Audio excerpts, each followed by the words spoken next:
오늘 우리에게 주시는 하나님의 말씀은 이사야서 49장 8절부터 17절까지 말씀 보시겠습니다.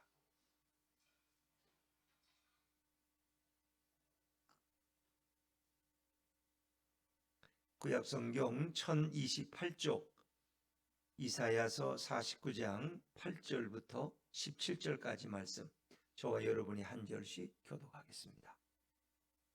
여호와께서 이같이 이르시되 은혜의 때에 내가 네게 응답하였고 구원의 날에 내가 너를 도왔도다. 내가 장차 너를 보호하여 너를 백성의 언약으로 삼으며 나라를 일으켜 그들에게 그 황무하였던 땅을 기업으로 상속하게 하리라. 내가 잡혀있는 자에게 이르기를 나오라 하며 흑암에 있는 자에게 나타나라 하리라. 그들이 길에서 먹겠고 모든 헐벗은 산에도 그들의 풀밭이 있을 것인즉 그들이 줄이거나 목마르지 아니할 것이며 더위와 볕이 그들을 상하지 아니하리니 이는 그들을 긍휼히 여기는 이가 그들을 이끌되 샘물 근원으로 인도할 것임이라. 내가 나의 모든 산을 길로 삼고 나의 대로를 도두리니 어떤 사람은 먼 곳에서 어떤 사람은 북쪽과 서쪽에서 어떤 사람은 시님 땅에서 오리라. 하늘이여 노래하라. 땅이여 기뻐하라. 산들이여 즐거이 노래하라. 여호와께서 그의 백성을 위로하셨은즉 그의 고난당한 자를 긍휼히 여기실 것임이라. 오직 시온이 이르기를 여호와께서 나를 버리시며 주께서 나를 잊으셨다 하였거니와 여인이 어찌 그 젖먹는 자식을 잊겠으며 자기 태에서 난 아들을 긍휼히 여기지 않겠느냐. 그들은 혹시 잊을지라도 나는 너를 잊지 아니할 것이라. 내가 너를 내 손바닥에 새겼고 너의 성벽이 항상 내 앞에 있나니 내 자녀들은 빨리 걸으며 너를 헐며 너를 황폐하게 하던 자들은 너를 떠나가리라. 아멘. 할렐루야. 네, 이 새벽에 나오신 여러분 위에 우리 주님의 축복과 은혜가 함께하기를 간절히 바랍니다. 자, 우리 49장 이제 두 번째 말씀을 우리가 나눕니다. 49장 이 1절부터 7절까지는 여호와의 종의 노래 두 번째라고 제가 설명드렸습니다. 그리고 이제 이어지는 말씀은 그 여호와의 종을 통해서 하나님이 어떤 일을 행하실 것인가를 이사야를 통해서 말씀하고 있습니다. 자, 8절부터 13절까지는 이제 그들이 바벨론 땅에서 예루살렘으로 돌아오게 될 것을 말씀하십니다. 표면적으로는 역사 속에 바벨론에 포로되었던 그들이 해방되어 돌아오는 것을 담고 있지만 궁극적으로는 이 땅에 오실 메시아를 통해서 참으로 우리가 영적인 죽음의 자리에서 또 죄의 포로된 자리에서 해방되어서 천국에 들어가는 그 기쁨을 우리에게 노래하고 있는 그런 본문입니다. 자, 우리 다시 8절 말씀으로 다시 한번 돌아가 보겠습니다. 8절입니다. 시작. 여호와께서 이같이 이르시되 은혜의 때에 내가 네게 응답하였고 구원의 날에 내가 너를 도왔도다. 내가 장차 너를 보호하여 너를 백성의 언약으로 삼으며 나라를 일으켜 그들에게 그 황무하였던 땅을 기업으로 상속하게 하리라. 그렇습니다. 역사 속에서 이사야를 통해서 예언하고 있는 그 시점에서 보면은 은혜의 때에 내가 내게 응답한다. 이 은혜라는 것은 바벨론 포로 생활하던 그들이 70년 만에 자유를 얻고 해방되어 돌아오는 그것이 은혜의 때입니다. 그때 하나님이 역사할 것이다. 또 그것이 구원의 날이에요. 그들이 포로되었던 자리에서 이제 자유함을 얻고 돌아오는 그것이 바로 구원의 날에 내가 너를 도울 것이다. 내가 너를 도왔도다. 그리고 그들을 잘 보호하시고 이제 언약의 증표로 삼아서 다시 그 황폐화된 예루살렘 땅을 다시 일으키고 그 땅으로 하여금 그들이 상속하게 할 것이다 하는 이런 그 시대의 역사 속에서 우리가 들을 수 있는 예언의 말씀이지만 동시에 그것은 궁극적인 종말론적인 구원을 우리에게 말씀하고 있는 거죠. 여호와께서 8절에 이같이 이르시되 은혜의 때에 내가 내게 응답. 이 은혜의 때가 언제일까? 역사 속에 은혜의 때가 온 것은 예수 그리스도가 이 땅에 오셔서 그분이 십자가에 우리 대신 죽는 그리고 부활하신 그것이 바로 은혜의 때예요. 그분이 십자가에 죽으시고 피 흘리심으로 저와 여러분의 온 인류의 모든 죄가 사함받는 그날이 바로 은혜의 때예요. 주님이 그때 응답하실 것이다. 그 구원의 날에, 그러니까 사단에 포로되었고 죄의 노예되었던 그들이 이제 그 사망의 자리에서 구원받는 날에 내가 너를 도왔도다. 그래서 예수님을 3일 만에 다시 하나님이 부활시키셔서 우리의 영원한 생명의 구주가 되게 하시는 그 사건을 우리에게 예표해 주고 있는 것입니다. 내가 장차 너를 보호하여 너를 백성의 언약으로 삼으며, 그 뭐예요?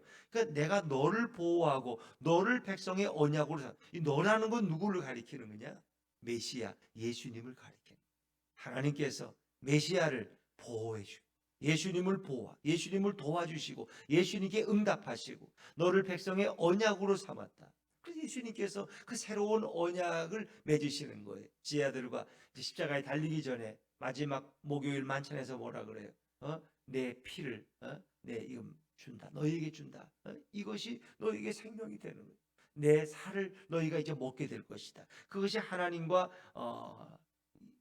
제자들과 예수님 사이에 새로운 언약이 되는 거예요. 그것을 백성의 언약으로 삼다는 거죠. 그리고 그 나라를 이렇게 하나님의 나라, 그 나라를 일으켜서 이제 그들에게 참으로 그들이 황무했던 땅을 기업으로 상속한다는 것은 사단에 의해서 또 세상에 의해서 공격당하고 정말 쇠퇴해진 그 땅이 다시 이제 하나님의 새로운 새 하늘과 새 땅으로 하나님께서 변화시키신다. 뭐 그래서 메시아 왕국에 동참하는 그것을 우리에게 예표해 주고 있는 것이죠. 사단과 세상적인 것에 의해서 사로잡힌 그 모든 것들이 다시 회복될 것이다. 그것은 누구를 통해서? 메시아를 통해서. 이 땅에 메시아로 오신 예수님을 통해서 모든 것이 다시 회복되는 그 날을 우리에게 주신다고 약속하고 있는 거예요. 이제 구체적인 그 내용들이 나오죠. 그들이 어떤 자리에서 이렇게 메시아를 통해서 해방되어지는 것인가. 자, 9절입니다. 9절을 같이 읽죠. 시작. 내가 잡혀있는 자에게 이르기를 나오라 하며 흑암에 있는 자에게 나타나라 하리라. 그들이 길에서 먹겠고 모든 헐벗은 산에도 그들의 풀밭이 있을 것인즉. 잡혀있는 자에게, 다시 말하면 감옥에 붙잡혀 있는 자, 죄와 사망 가운데 붙잡혀 있는 자들에게 이제 하나님이 자유를 선포하시는 거예요. 흑암에, 이 캄캄한 흑암 속에 있는, 절망 속에 있는 자들에게 이제 너희를 이제 그곳에서 나오라고, 밝은 광명이 있는 곳, 빛의 구원이 있는 곳으로 나오라고 주님이 말씀하시는. 그래서 그들이 이제 어둠의 땅에서 잡혀 있는 포로된 자리에서 그들이 다시 자유함을 얻고 빛으로 나오게 될 것이다.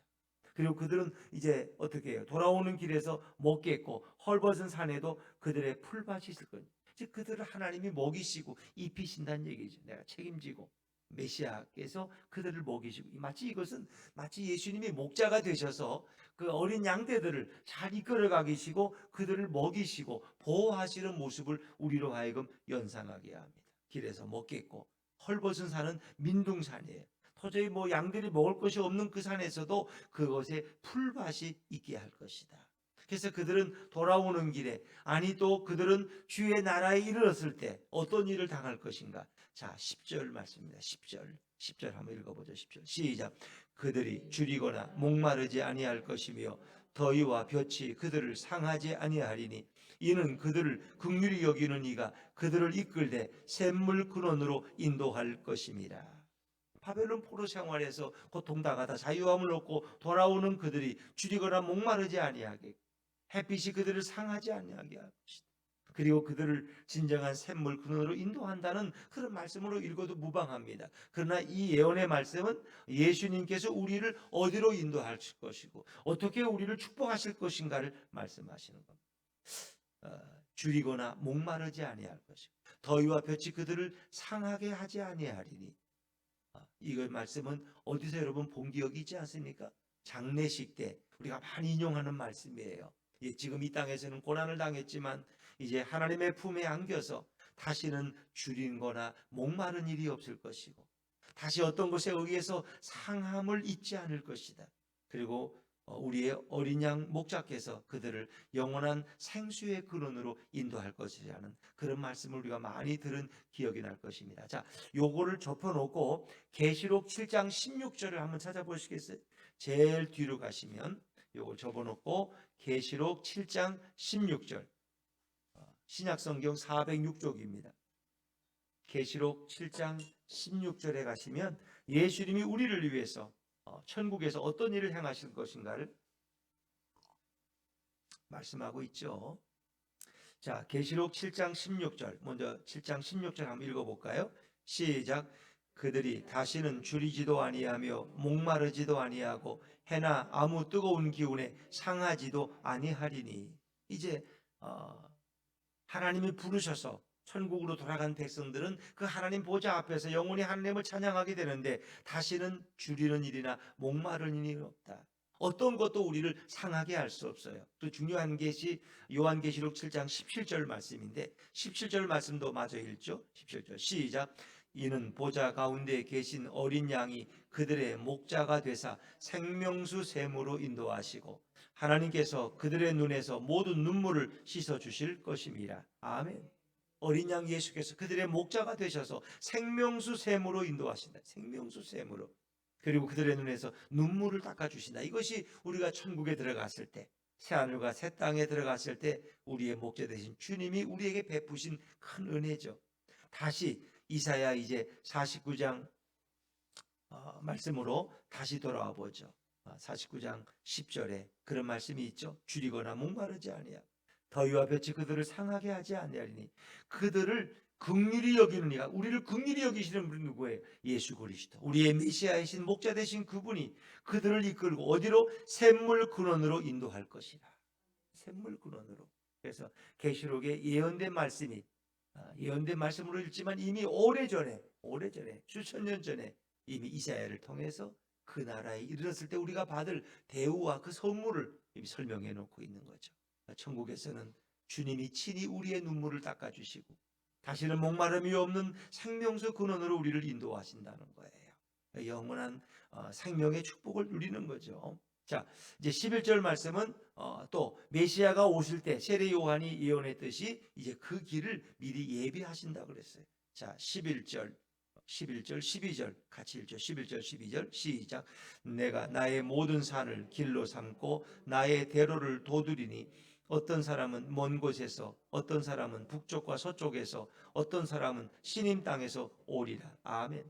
메시아가 그 뜻은 양떼들을 다시 다 불러 모으는 거예요. 그런데 11절에 보니까 내가 나의 모든 산을 길로 삼고, 산이라는 것은 성경에서 구약 성경에서 장애물이라. 장애물. 그들의 길을 막고 있는, 성지순례 갈 때 그 산이 있으면 그게 그들의 길을 막고 있는 장애물이에요. 근데 이제 시편 기자에 보면 내가 산을 향하여 눈을 돌리라. 나의 도움이 어디서 올꼬? 그렇죠? 우리를 가로막고 있는 장애물들이 산이에요. 산. 바벨론 포로에 돌아와서도 그들이 성전을 건축하려고 할 때 그 주변 나라들의 방해가 너무나 많았어요. 그때 이제 그들이 기로하죠. 스룹바벨 앞에서 이 산이 평지가 될 것이다. 놀라운 선포죠. 놀라운 기도. 그래서 많은 장애물들을 물리치고 이제 그것이 평지가 되어서 성전을 결국은 이루게 되는 거죠. 산이라는 것은 장애물이다. 그래서 너희에게 겨자씨 만한 믿음이 있으면 산을 들어 바다에 옮기라 하여도 옮길 것이요. 그럼 뭐 괜히 심심해서 뭐 산을 백두산을 옮기고 한라산을 옮겨? 우리의 앞을 가로막고 있는 장애물들, 그것을 우리가 겨자씨 만한 믿음이 있고 그것을 기도하면 그 산을 옮겨 주실 것이다. 하나님께서. 여러분의 장애물이 어떤 것이든 염려하지 말라는. 너에게 겨자씨만한 믿음이 있으면 산을 들어 옮기라 해도 옮길 것이요 너희가 못할 것이 없다. 그 산을 길로 하나님이 만들어, 예수님이 만들어 주신 메시아. 그리고 대로를 돋는다는 것은 대로를 평탄한 작업해서 울퉁불퉁하지 않고 고속도로가 되게 할 것이다. 그리고 12절에 어떤 사람은 먼 곳에서, 어떤 사람은 북쪽과 서쪽에서, 어떤 사람은 시님. 이 시님이라는 것은 에집트 근방의 아주 먼 땅이에요. 그곳 멀리에서도 하나님이 그들을 다 불러서 다시 예루살렘으로 돌아오게 할 것이다. 그 얘기는 바꿔 말하면 메시아신 예수님께서 모든 믿음의 사람들을 다 불러 모아서 새하늘과 새 땅에 동참하게 하실 것이다 하는 거죠. 그래서 우리는 어떻게 해야 돼요? 그곳에서 기뻐하고 즐거워하고 찬양해야 돼요. 예수님의 대속적인 그 구원에 대해서, 대속적인 희생이 있는 그 놀라운 구원 사건, 그 놀라운 종말적 구원에 대해서 우리는 기뻐하고 즐거워해야 돼. 자, 13절 말씀. 13절이네. 13절 시작. 하늘이여 노래하라. 땅이여 기뻐하라. 산들이여 즐거이 노래하라. 여호와께서 그의 백성을 위로하셨은즉 그의 고난당한 자를 긍휼히 여기실 것임이라. 아멘. 하늘이여 땅이여 산들이여 온 자연이 그 하나님의 구원을 노래하고 기뻐하고 춤을 춘다는 거예요.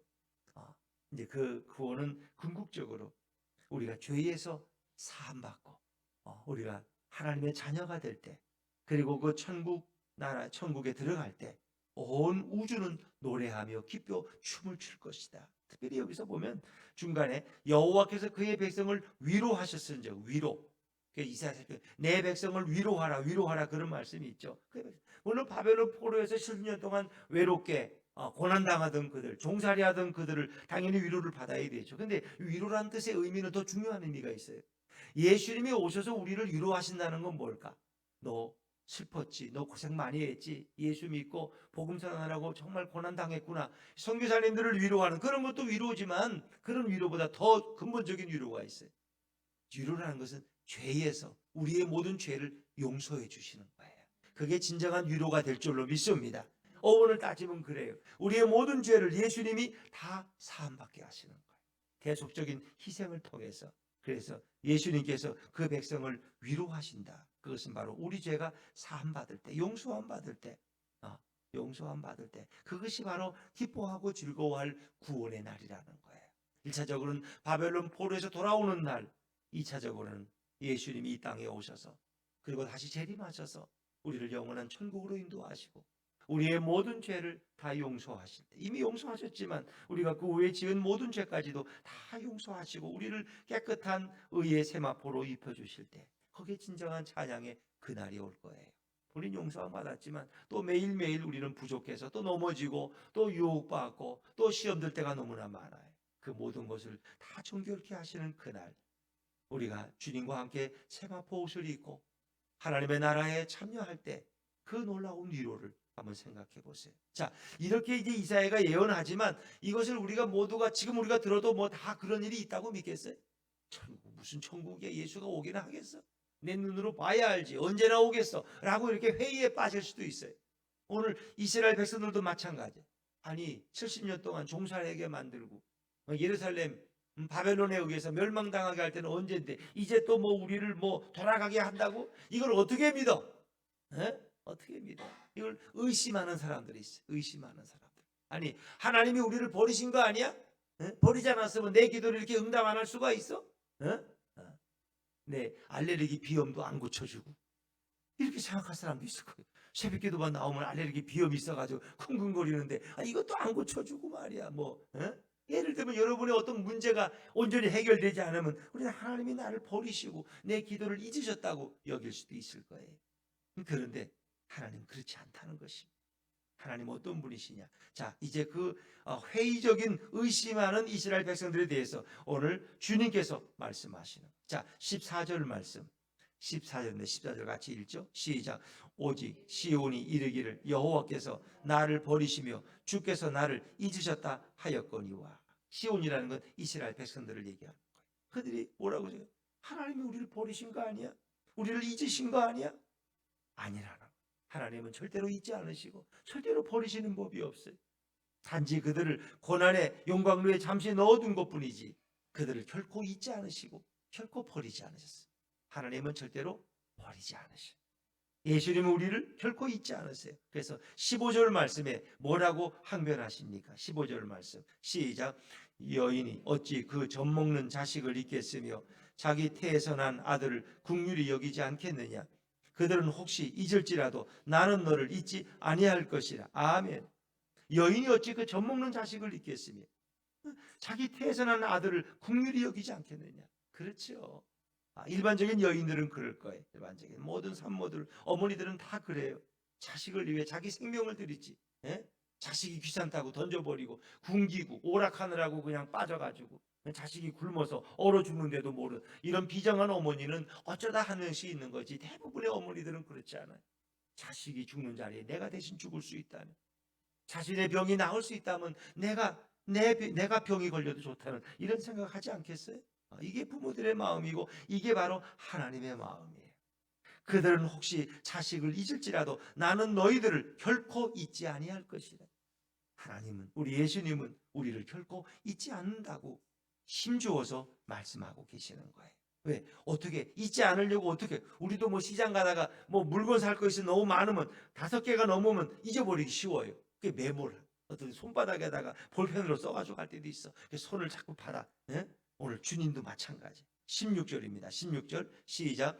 내가 너를 내 손바닥에 새겼고 너의 성벽이 항상 내 앞에 있나니. 내가 너를 내 손바닥에, 너의 이름을 내 손바닥에 새겼고. 그 손바닥은 하루에도 몇 번 봐. 안 볼 수가 없어. 손 씻을 때마다 보는 거예요. 손바닥 잊지 않겠다는. 나를 결코 내가 잊을 수가 없다. 너의 성벽이 항상 내 앞에 있나니. 너를 보호하는 성벽이 항상 내 앞에 있다는. 그래서 17절에 이제 마지막 말씀, 오늘 본문의 마지막 말씀, 하나님이 어떤 일을 행하시느냐. 17절 시작. 내 자녀들을 빨리 걸으며 너를 헐며 너를 황폐하게 하던 자들은 너를 떠나가리라.